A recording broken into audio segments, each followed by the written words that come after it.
பண்ருட்டி ஒன்றியத்தில் இருக்கிறது. ஏறக்குறைய 35க்கு மேற்பட்ட தூய்மை பணியாளர்கள், தூய்மை காவலர்கள் இங்கே பணிபுரிந்து கொண்டிருக்கிறார்கள். மரியாதைக்குரிய முதல்வர் அவர்களுக்கு ஆண்டாண்டு காலமாக ஒரு 3000 சம்பளம் தான். இது 3000 ரூபாய். 3000 சம்பளத்தில் குடும்பம் நடத்த முடியாது, சோறு சாப்பிட முடியாது, ரசம் வச்சு வேணா குடிக்கலாம். 3000 சம்பளத்துக்கு வேலை செய்யறவங்கலாம் பாருங்க.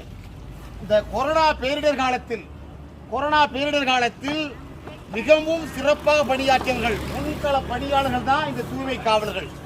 கொரோனா பேரிடர் காலத்தில் அந்த கழிவுகளை, மனித கழிவில் கலந்த குப்பைகளை, செத்துப்போன மாடுகளை, ஆடுகளை, செத்துப்போன கோழிகளை, செத்துப்போன பாம்புகளை, செத்துப்போன எலிகளை இரு கரத்தை கொண்டு கொரோனா காலத்தில் தூக்கி எறிந்தவர்கள். கொரோனா காலத்துல 4 செவத்துக்குள்ளால மறைஞ்சு கிடந்தான் செத்துருவான்னு. அந்த கொரோனா காலத்துல